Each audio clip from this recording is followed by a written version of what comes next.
하나님 말씀 같이 보겠습니다. 로마서 15장 23절에서 24절 말씀까지입니다. 제 성경 신약 260쪽에 있습니다.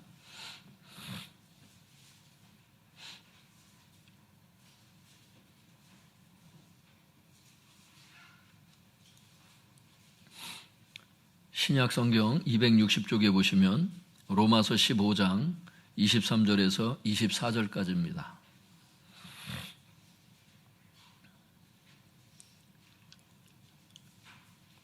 찾으신 줄로 알고 같이 보도록 하겠습니다. 로마서 15장 23절 24절 같이 합독하겠습니다. 시작.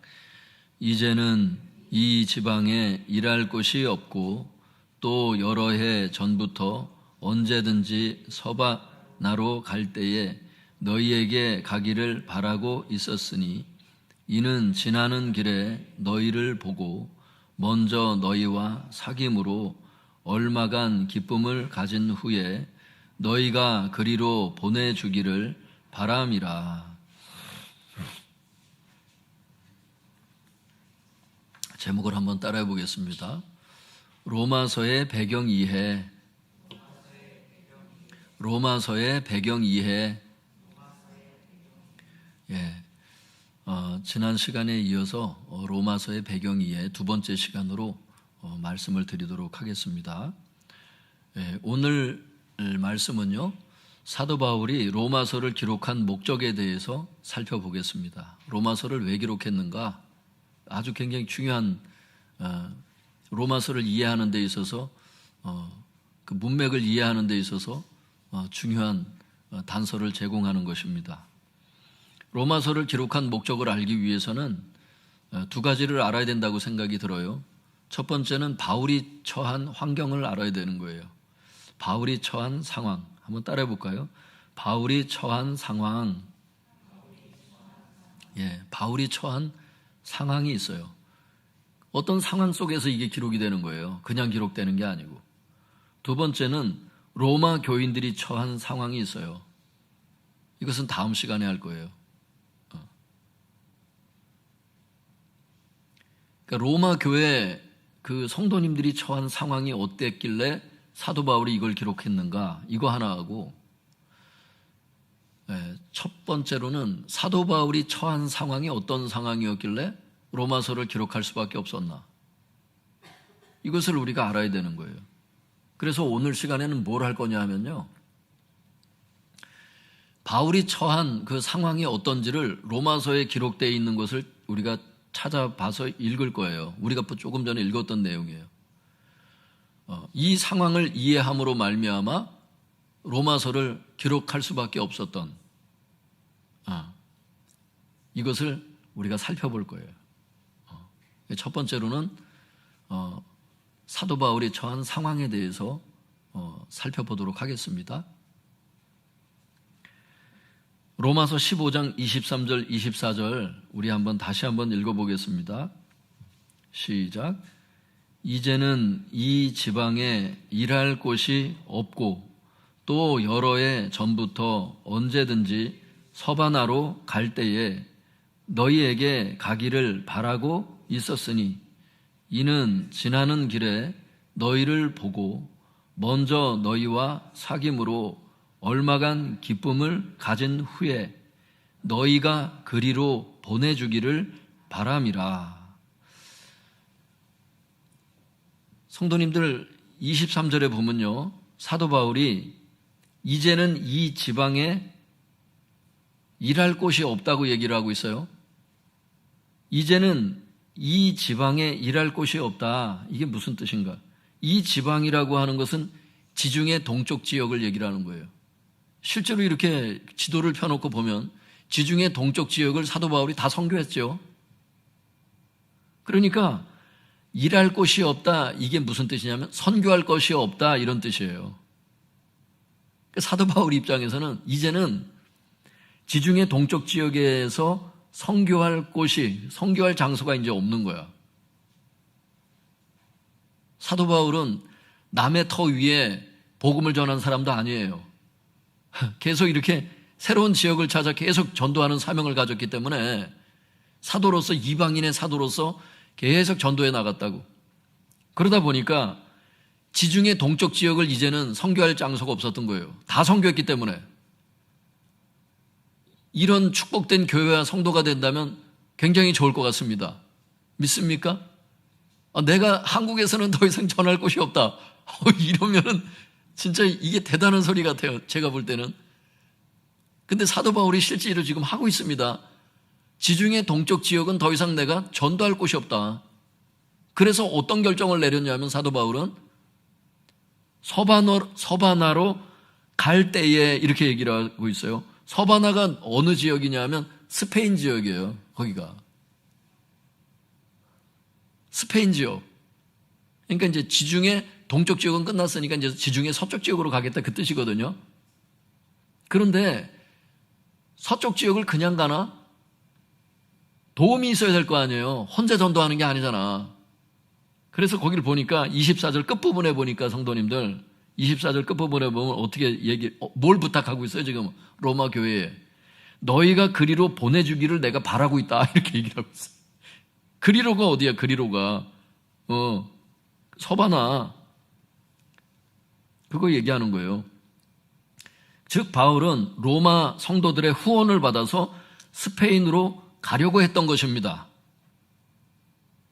이런 면에서 사도 바울은 로마 교회가 제2의 안디옥 교회의 역할을 해주었으면 했던 거예요. 안디옥 교회를 통해서 사도 바울이 그 안디옥 교회를 교두보로 삼아서 그 선교 센터로 삼아서 복음을 전했잖아요. 그것처럼 이제 지중해 서쪽 지역을 전도하기 위해서 로마 교회가 이 센터 역할을 좀 감당했으면 좋겠다. 이걸 지금 내비치고 있는 겁니다. 너희들의 도움이 필요하다는 거예요. 너희가 그리로 나를 좀 보내다오. 이걸 성도들한테 지금 부탁하고 있는 겁니다. 그런데 성도님들 문제가 있어요. 문제가 있어. 어떤 문제가 있냐면 그것은 사도행전 15장 1절 5절에 나오는 보수적인 유대인 그리스도인들 그 사람들이 이제 문제가 된 거예요. 이 보수적인 유대인 그리스도인들이 누구냐면 유대교의 잔재를 벗지 못한 유대인 성도들을 얘기를 해요. 그러니까 예수님을 믿긴 믿었어요. 근데 유대교의 잔재가 너무 뿌리를 받고 있는 거예요, 이게. 그러니까 신약 시대를 살아가야 하는데 구약 성경의 영향을 주로 받는 거야, 이 사람들이. 그래서 이 보수적인 유대인 그리스도인들이 이방인 성도들에게 뭘 주장을 해요? 그 사도행전 15장 1절과 5절에 보면 모세의 법대로 할례를 받지 아니하면 능히 구원을 받지 못한다. 이렇게 주장을 했어요, 이 사람들이. 즉 구원을 받으려면 예수님을 믿는 믿음만으로는 부족하고 반드시 할례를 받아야 된다는 거예요. 그러니까 믿음에다가 할례를 더해야 된다는 거야. 그러니까 예수님을 거부한 사람들은 아니에요, 이 사람들이. 예수님을 믿었어. 근데 유대교의 잔재가 남았어. 이 사고방식이 성경적인 사고방식으로 바뀌어야 되는데 이 옛날 사고방식, 유대교의 사고방식이 계속 들어있어가지고 바뀌질 않는 거야. 그러니까 예수님을 믿는 믿음도 중요하지만 할례도 받아야 된다. 이렇게 얘기를 하는 거예요. 천주교의 문제점이 뭐야? 예수님을 부인하지는 않잖아. 플러스 알파를 원하잖아. 아시겠어요? 이걸 혼합 종교라고 하는 거예요.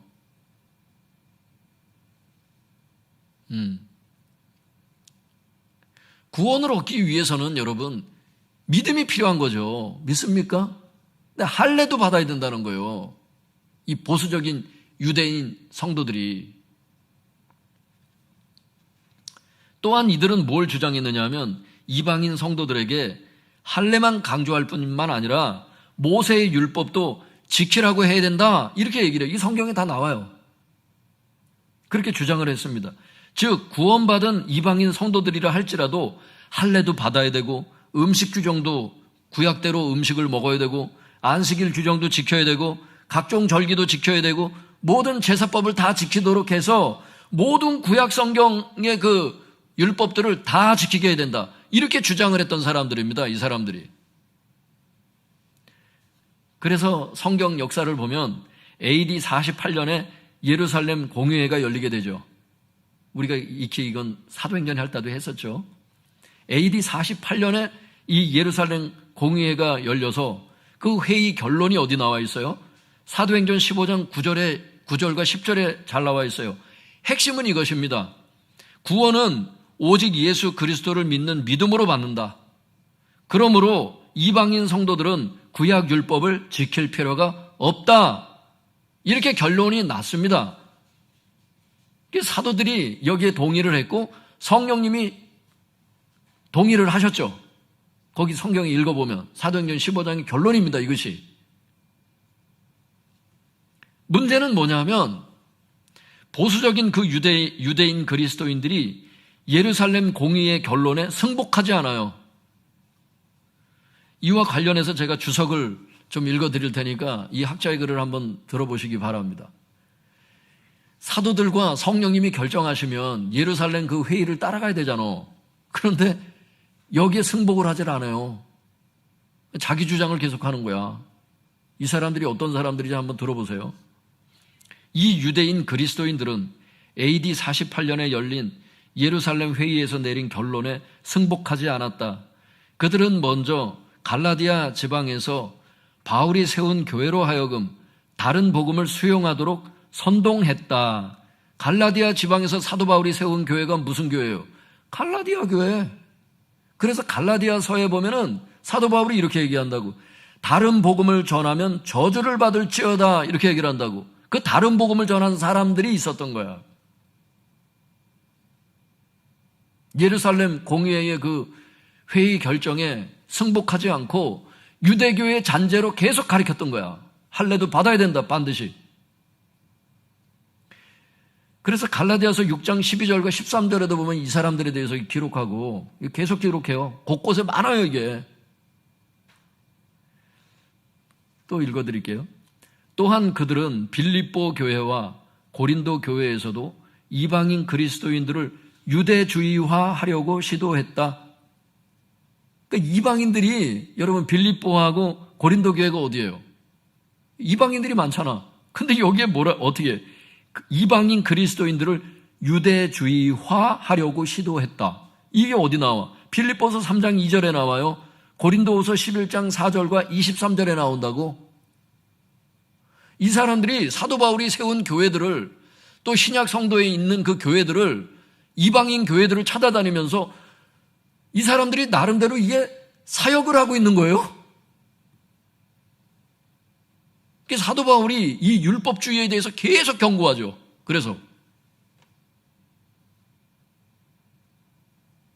사도 바울이 이 율법주의에 대항해서 얘기하다 보니까 믿음을 강조했어요. 이신칭의를.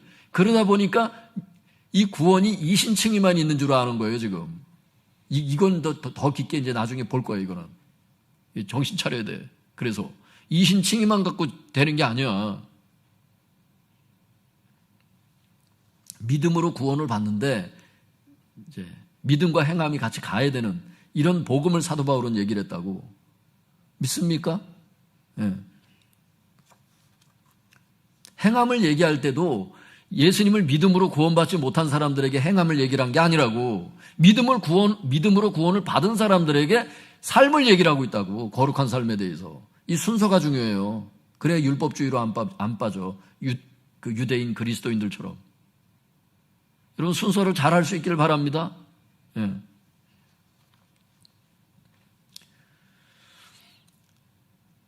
계속 읽어드릴게요. 그들이 볼 때 바울은 값싼 은혜를 전하는 율법 폐기론자요, 죄의 일꾼이었다. 바울이 율법 없는 복음을 선포하기 때문에 그의 복음은 방종주의로 흘러갈 수밖에 없다는 것이다. 로마 교회 역시, 이게 중요해요. 여기서부터가. 로마 교회 역시 그런 적대자들의 선동 위험에 직면해 있었다. 적대자들은 AD 54년에 클라디우스 황제가 죽은 후 다른 유대인들과 함께 로마로 들어왔다. 이 적대자들이라고 지금 표현한 사람들이 여러분 불신자가 아니라는 걸 알 필요가 있어요. 지금 누구에 대해서 얘기하고 있는 거예요? 보수적인 유대인 그리스도인들을 얘기를 하는 거예요. 지금 유대교회 그 잔재로 말미암아 다른 복음을 전했던 사람들, 이걸 적대자들이라고 지금 이 학자가 표현하고 있는 거예요. 지금 이 적대자들은 AD 54년에 클라우디우스 황제가 죽은 후 다른 유대인들과 함께 로마로 들어오게 된다는 거예요. 이건 역사적인 배경을 알아야 돼요. 제가 이게 계속 읽어드릴 수 있지만 자꾸 이렇게 짜투리 설명을 드리는 이유는 역사를 알아야 이 말이 무슨 말인지를 이해되는 거예요. 성도님들 보세요. 이 클라우디우스 황제라는 사람이 어떤 사람이냐면 AD 49년에 모든 유대인들을 로마에서 추방을 했던 사람이에요. 그때 유대인 그리스도인들도 추방을 당해요. AD 49년에. 그런데 이 클라우디우스 황제가 AD 54년에 죽어. 그러니까 유대인들이 이제 다시 로마로 돌아올 수 있게 되었어. 그때 유대인 그리스도인들도 돌아오게 된 거예요. 근데 로마서를 언제 기록했다고요? 지난 시간에 배경 이해할 때 첫 번째 시간에 AD 55년에서 56년. 유대인들이 추방됐다가 유대인 성도들이 돌아오기 시작하는 게 언제라고요? 54년. 54년에 돌아오는데 그때부터 돌아올 수 있는 자격이 주어져서 이제 서서히 돌아오는데 사도 바울이 55년에서 56년에 이거를 기록할 수밖에 없었다라고 하는 게 단서예요. 그래서 사도 바울이 그래서 학자들이 연구해 보니까 계속 읽어드릴게요. 바울이 로마 교회에 영향력을 행사하기 전에 그들은 다른 복음으로 로마 교회를 접수하려고 활동을 시작했다. 이게 로마서에 나와요. 제가 그냥 단순히 학자들의 주장이라고 해서 이런 걸 설교할 수는 없어요. 이런 흔적이 로마서에 진짜 있느냐? 있다는 거예요, 곳곳에. 읽어드릴게요. 계속. 로마 교회는 그런 유대인 그리스도인들이 돌아오면서 신학적으로 혼란한 상황에 빠지게 되었다. 로마서 3장 8절과 16장 17절에는 그들의 역선교 활동에 대한 증언이 기록되어 있다. 우리는 선교를 해야 되잖아. 근데 유대인 그리스도인들 중에 유대교 잔재에 빠져있던 그 사람들이 오히려 역선교를 하는 거야. 선교를 당해야 되는데 역선교를 하는 거야. 유대교를 전하는 거야. 다 찾아볼 수는 없고 로마서 15장을 지금 펴셨으니까 16장은 한 장만 넘기면 되잖아요. 16장 17절을 한번 읽어볼게요. 사도 바울이 이걸 염려한다고, 이 로마 성도들을. 로마서 16장 17절 우리 한 목소리로 읽어보겠습니다. 시작. 형제들아, 내가 너희를 권하노니 너희가 배운 교훈을 거슬러 분쟁을 일으키거나 거치게 하는 자들을 살피고 그들에게서 떠나라. 여러분, 너희가 배운 교훈이 뭐야? 로마서거든요. 지금 로마서를 통해서 복음을 가르쳤거든. 바른 복음이 뭔지, 올바른 복음이 뭔지. 그러니까 다른 복음과 올바른 복음을 분별할 수 있도록 로마서를 자세히 기록할 수밖에 없었던 거예요. 여러분, 서바나를 가기 위해서는 로마 교회의 지정학적 위치에 있어서도 로마 교회의 도움을 받아야 갈 수 있는 상황에 사도 바울은 지금. 근데 여기가 유대주의화 돼가고 있다고 생각하면 어떻게 되겠어? 사도 바울 입장에서는. 로마 교인들의 구원 문제는 물론이거니와 선교도 할 수 없는 상황이 돼버리는 거야. 이 거짓 형제들이 들어와가지고 유대교를 전해버리면. 그러니까 사도 바울이 로마서를 통해서 올바른 복음을 전할 수밖에 없었던 거예요. 그러니까 자세한 복음이 들어가지. 그러니까 사도 바울 입장에서는 그 유대교의 잔재를 가지고 있는 유대인 그리스도인들, 보수적인 유대인 그리스도인들이 장애물이었지. 선교의 장애물의 역할을 했는데 오히려 그 장애물 때문에 로마서를 기록할 수밖에 없는 이런 아이러니한, 그러니까 하나님의 인도하심이 이 장애물을 통해서 그렇게 역사하세요. 예루살렘 교회에 강력한 핍박이 일어나니까 그 사람들이 그 박해를 피해서 도망가느라고 복음이 그냥 확 확산이 되잖아. 여러분 가운데 지금 여러분 삶에 굉장히 어려움과 어떤 직장의 어려움과 어떤 것들이 지금 강타고 있는 사람들이 있다고. 이게 다 이게 하나님이 모르시겠지, 이게 아니에요. 어떤 건 하나님이 직접 허락하셔서 그렇게 되는 거예요. 그게. 그 하나님의 뜻이 뭔지를 분별하고 사도 바울처럼 로마서를 쓰면 되는 거야. 아니, 로마서를 다 기록하라는 게 아니라 그 하나님의 뜻대로 그걸 해 가야 되는 부분이 있다는 거예요. 사도 바울은 그게 하나님의 뜻이 이거였어. 그 장애물을 통해서 로마서를 기록해서 후대에 기록을 남기는 거야. 그게 하나님의 뜻이었다고. 사도 바울은 어쩌면 이 유대교의 잔재를 가지고 있는 이 거짓 형제들아, 너희들 때문에 내가 얼마나 근심하는 줄 아느냐. 갈라디아 교회도 니네가 그렇게 방해하고, 빌립보 교회도 방해하고, 고린도 교회도 너희들이 방해하고, 이제 로마 교회까지 삼키려고 하느냐, 이 나쁜 놈들아. 그러면서 그들과 싸운 게 아닙니다. 내가 할 수 있는 것을 하면 돼. 믿습니까? 어쩌면 이 인생을 방해하는 방해물과 싸우다가 오히려 우리는 시간 낭비를 많이 하는지 몰라요. 보니까.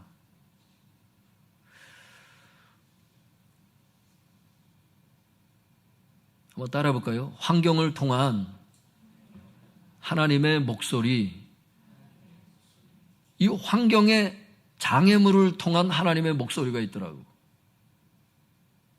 예전에 제가 월세 살 때 그 갑질하는 그 주인 권사님, 그 임대인 권사님에 대해서 언제 말씀드린 적이 있잖아요. 그분에 대해서 나쁘게 생각하지 마시고. 그러니까 수시로 찾아와서 막 감나라 배나라 뭐 어떻게 해라 저렇게 해라. 수시로 하여튼간 결국엔 뭐냐면 빨리 나가달라는 거야. 내가 버티고 있을 수 있었죠. 그 전세 계약이라는 게 있고 기간이 있는데 기간도 안 됐는데 나가는 사람이 어디 있어. 자동 연장 계약이 되는 건데 원래 그 기간이 지나면. 제가 싸울 수 있었어요. 근데 싸우지 않았어요. 나중에 보니까 하나님께서 그 권사님을 통해서 자꾸 나를 밀어내시는 건데 내가 그 권사님 때문에 좀 스트레스를 받고 있더라고. 그 권사님을 통해서 뭘 원하신 거야. 더 이상 월세 살지 말고 이젠 집을 사라는 건데 그 사인을 처음에 못 알아들었잖아 제가. 그 권사님하고 싸우려고 들면 안 되는 거예요 제가. 결국엔 그걸 계기로 해서 하나님이 집을 주셨잖아요. 교회도 마찬가지잖아요. 교회에 어려운 환경이 임했잖아. 계속 바닥에서 물이 새니까 우리 박선희 권사님 그 물 푸는데 몇 시간씩 걸리고 그랬다잖아요. 성도들 없을 때 기도하러 이제 교회를 왔는데 물이 새니까 그걸 또 권사님이 그냥 넘기지 아니하시고 그걸 또 다 물을 퍼나르고 그 시간을 해고 그렇게 기도하고 가셨더라고. 저 부목사님도 그렇고 저도 그렇고. 그게 몇 날 며칠이야 그게 도대체. 비가 오기만 하면 물이 그렇게 엄청난 양의 물이 스면 들어와가지고. 여러분 그래서 어떻게 됐어 그게 그 전기장판 깔았던 거 그게 합선이 일어날 지경이 돼가지고 어떻게 됐어요. 다 철거해서 다시 그 상에 다리를 달아가지고 의자 세워놓고 그렇게 살았던 거 아니에요 우리가. 근데 어떻게 됐어. 그때 빨리 알아들었어야 되는데 어떻게 됐어. 그 환경을 극복하자 이래가지고 계속 요번엔 이거 치우고 다음엔 저거 치우고. 근데 주님께 계속 기도해요. 하나님 이 환경을 극복할 수 있도록 도와주시옵소서. 환경을 이기게 하여 주시옵소서 막 기도를 했는데 물은 계속 새는 거야. 그러면서 이제 깨닫기 시작하는 거예요. 주인은 또 뭐라 그러지. 주인하고 지금 싸울 지경이 된 거야. 이 싸우면 안 되잖아요. 그때 어떤 생각이 떠올랐어요. 이삭이 우물을 팠는데 우물을 뺏는 사람한테 싸운 게 아니라 다른 데 가서 물을 파니까 또 나오고 또 싸우니까 또 다른 가서 물을 파니까 또 싸우니까 또 옮겨서 파니까 또 나오고. 그 과정을 겪으면서 결국 싸우지 않는 지역까지 가는 게 하나님의 뜻이었잖아요. 그래서 싸우지 않고 나갈 수 있는 방법은 새로운 장소를 얻어 나가는 밖에 없었잖아. 선택의 여지가 없었잖아. 그래 알아보다가 보니까 만수동 지역에 지하 상가는 다 알아봤는데 없잖아요. 없었잖아. 우린 딴 데를 갈 생각이 없었잖아. 그 주변에만 갈라 그랬잖아. 그 결국에는 여기까지 왔잖아. 여기까지 왔는데 어떻게 했어? 하나님께서 김효정 목사님께 이게 하나님의 뜻이라고 말씀하셨잖아. 그죠? 결국 여기를 계약했게 된 거야.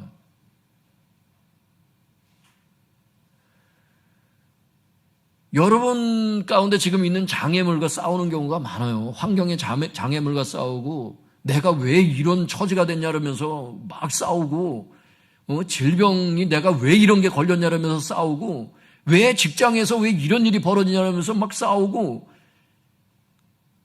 그래서 성도님들 이거 아세요? 뭐 공교육이 무너졌다, 뭐 이유를 많이 대요. 뭐 학교에서 공부가 안 된다, 뭐 막 이렇게 하는데 공부할 애들은 다 하더라고. 뭐 세상이 어려워서 살기가 힘들어요. 어려워요. 알아요. 그래도 살 사람들은 또 살아. 뭔 얘기냐면 성경에 보면 이런 말씀이 있어요. 성도님들, 지혜자의 눈은 멀리 있는 게 아니고, 지혜자의 눈은 가까운 데 있고 우매자의 눈은 멀리 있다는 거예요. 우매자의 눈은 지금 문제가 닥치잖아? 그럼 멀리서 자꾸 해결을 하려래. 근데 근데 지혜로운 사람의 눈은 지혜를 가까운 데 둬. 내가 할 수 있는 것부터 해결하는 거야. 더 잘 되는 것부터 해결하는 거야. 직장도 그래요. 이쪽으로 가니까 돈이 더 잘 발리는 부분이 있어. 이쪽으로 가면 막으시는 것 같아. 좋은 쪽을 향해서 계속 가야지. 열어놓은 길을 가야지.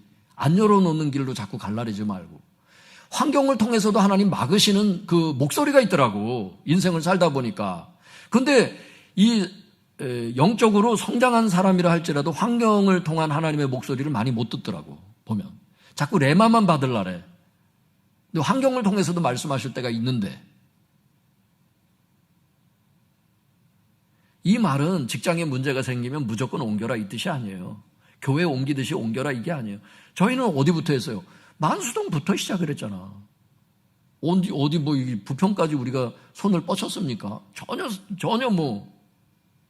난 이사 갈 마음이 없고, 성도님들이 힘든데 어디 거기 그렇게까지 생각할 수가 없죠. 여러분이 할 수 있는 것부터 하세요. 직장에서도 자꾸 불평하지 말고. 하나님께서 나에게 허락하시고, 이런 어떤 환경은 똑같아. 고3 학생들에게 임한 그 공교육의 위기는 똑같아.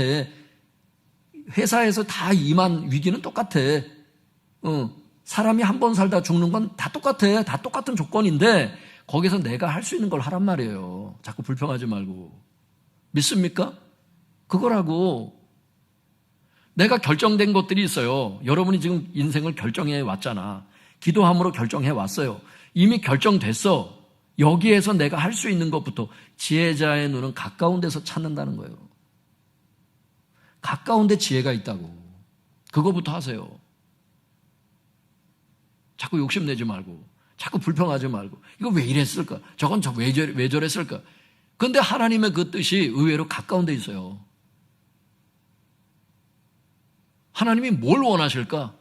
참새 한 마리도 하나님의 허락 없이는 떨어질 수 없다는 말은 하나님이 내 사정을 아시고 이 환경을 다 허락하셨을 텐데, 이 환경에서 원하시는 하나님의 뜻이 뭘까? 이게 지혜라는 겁니다.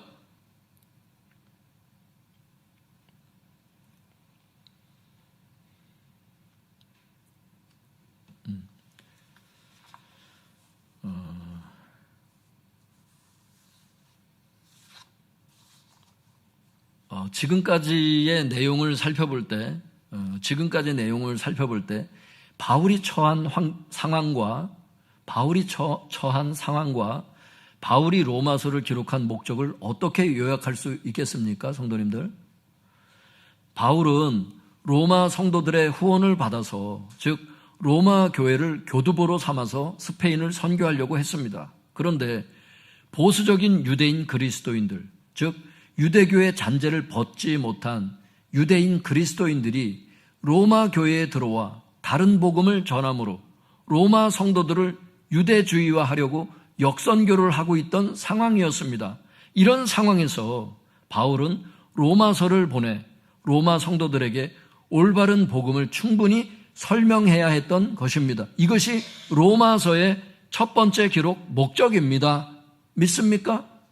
즉 로마 성도들이 다른 복음에 미혹된다면, 그래서 유대교로 다시 돌아간다면 로마 성도들의 구원 문제뿐 아니라 스페인 선교가 어려워질 수 있기 때문에 로마서를 통해서 올바른 복음을 전해서 그들을 세워줄 필요가 있었던 것입니다.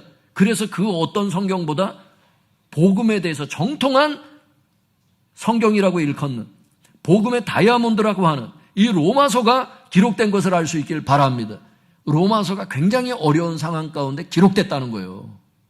평안한 상태에서 보석이 나온 게 아닙니다.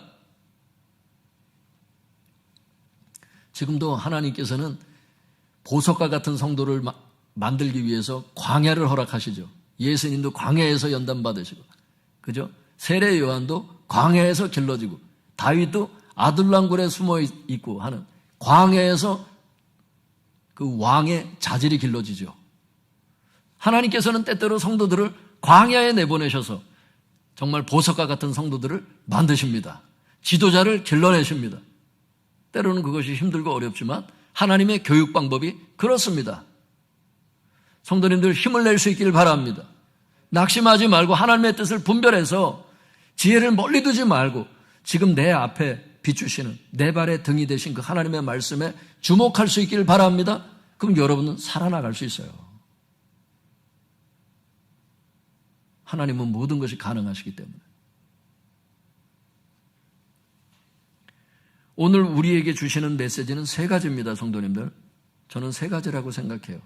첫 번째는 유대교의 잔재를 벗지 못한 유대인 성도님들이 있었던 것처럼 우리도 이 세상의 가치관의 잔재를 벗지 못한 그리스도인이 되어서는 안 된다는 것입니다. 즉 범사에 있어서 이 세상 가치관을 벗어버리고 성경의 가치관으로 살아가는 올바른 그리스도인이 되어야 한다는 것입니다. 그래야 사역자들과 교회에 방해물이 되지 않고 유용한 성도가 될 수 있다는 교훈을 얻게 됩니다. 그러기 위해서는 성경을 알아야죠. 그래야 성경의 가치관을 알아서 성경과 다른 이 세상의 가치관들, 유대교의 잔재를 벗지 못한 사람들이 왜 그래? 성경에 주목하지 않았기 때문이에요.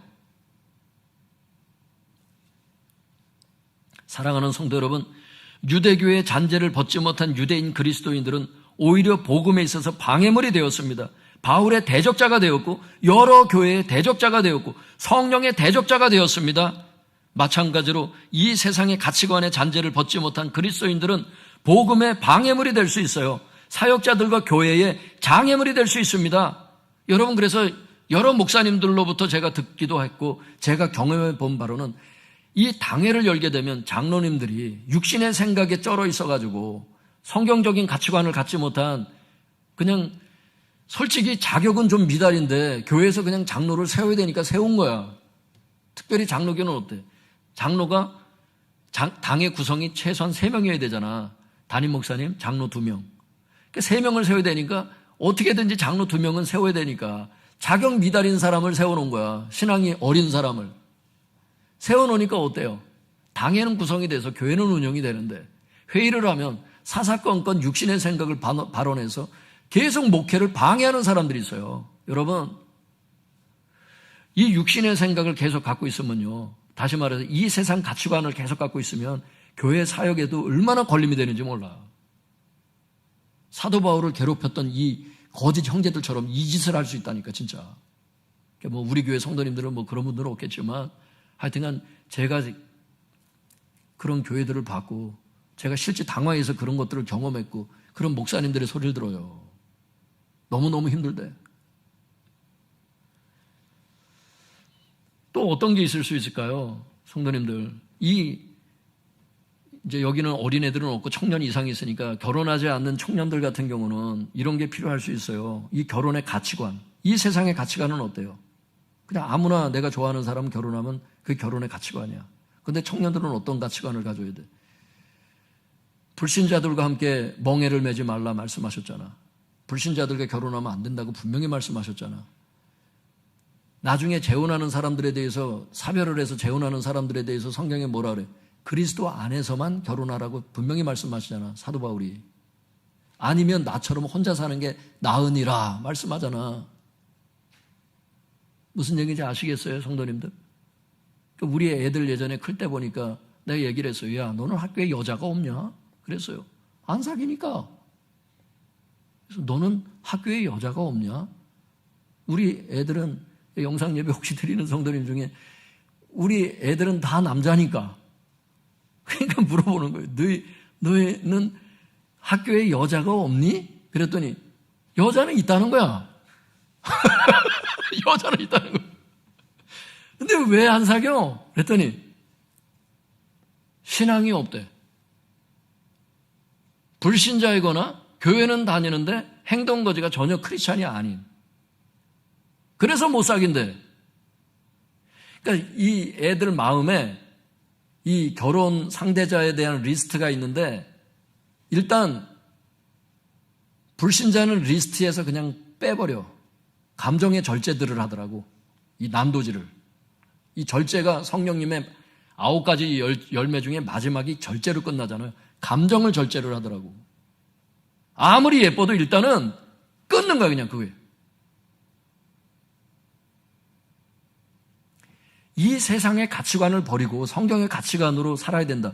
유대교의 잔재를 가지고서 방해물이 됐던 성도들처럼 살면 안 된다. 이런 얘기가 무슨 얘기냐면 성경의 기준이 딱 임하면 타협하지 않는 신앙을 얘기를 하는 거예요. 믿습니까?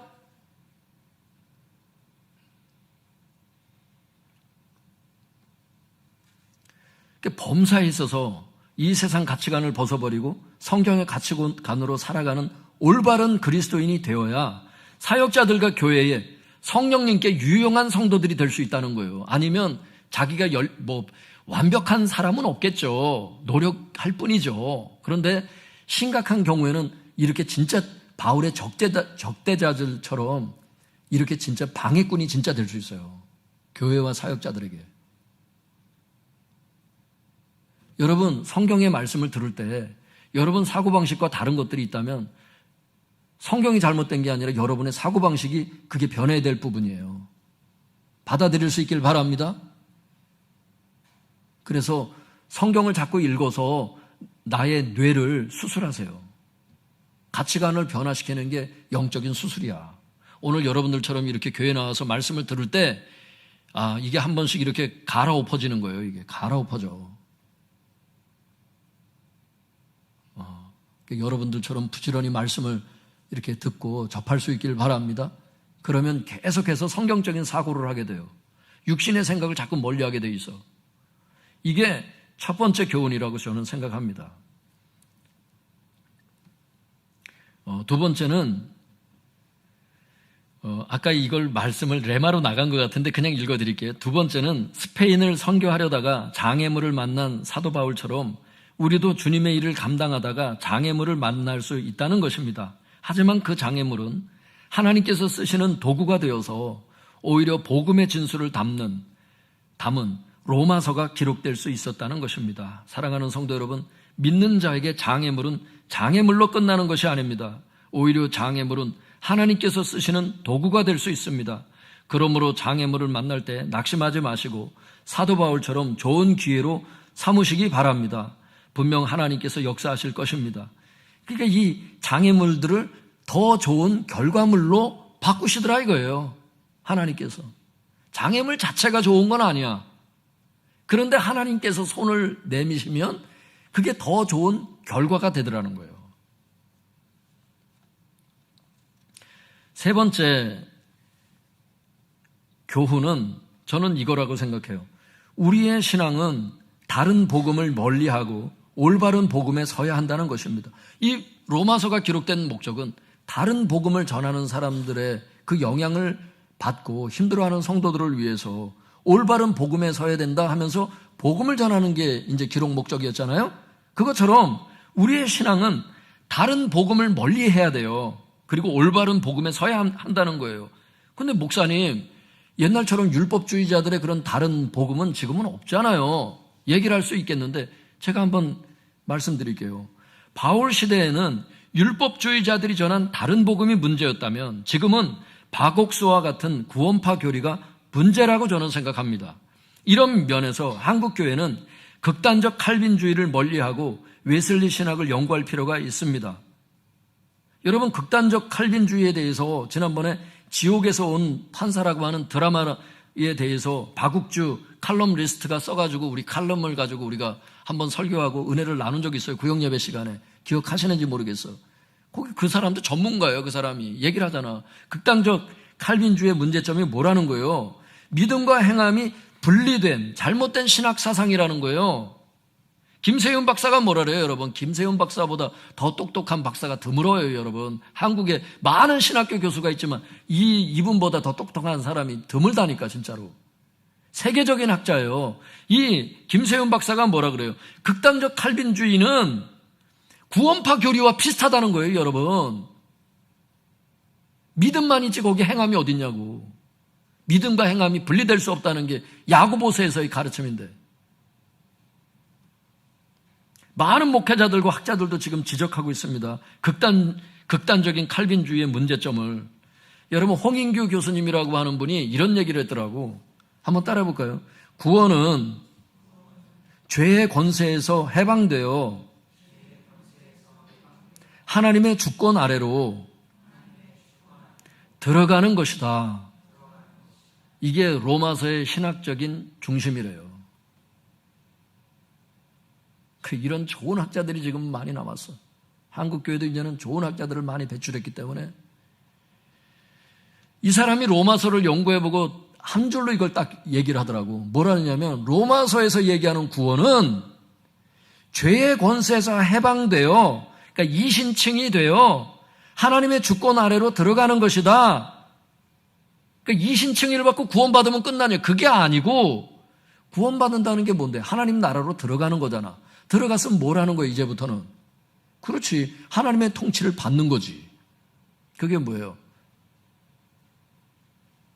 참된 순종의 삶으로 들어가는 것이다. 그러니까 이신칭의를 받아서 참된 순종의 삶으로 들어가는 것이다. 이것이 로마에서 얘기하는 구원이다.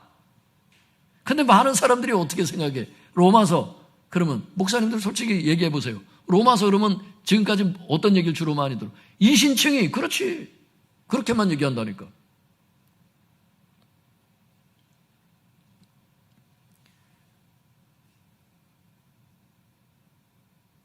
그러니까 참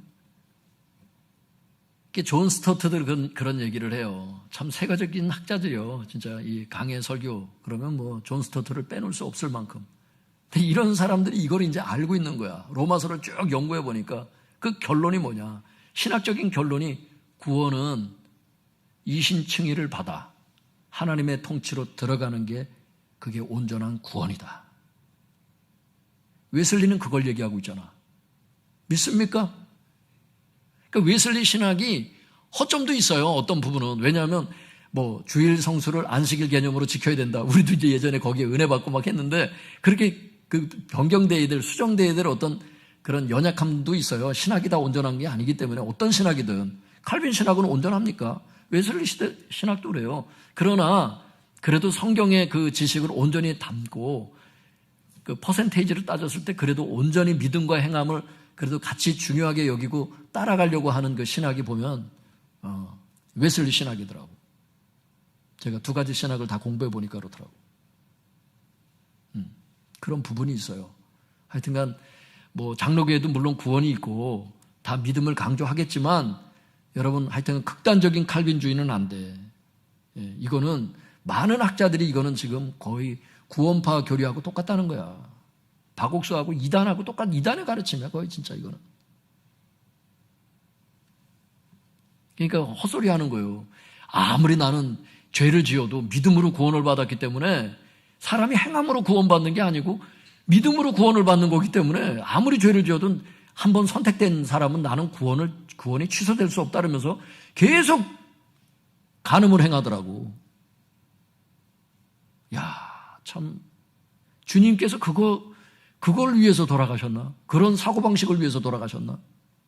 뭔가 잘못된 거예요, 이 신학 자체가. 정신 차려야 돼. 한국 교회를 위해서 중보할 수 있기를 바랍니다. 또 우리 자신의 그 올바른 그 성경 지식을 위해서 기도하시고 성경과 다른 가치관이 있다면 자꾸 수술해 달라고 기도하시고 자꾸 온전한 성도로 자꾸 향해서 가야 될 것 같아요. 오늘 주신 말씀 붙잡고 같이 기도하겠습니다.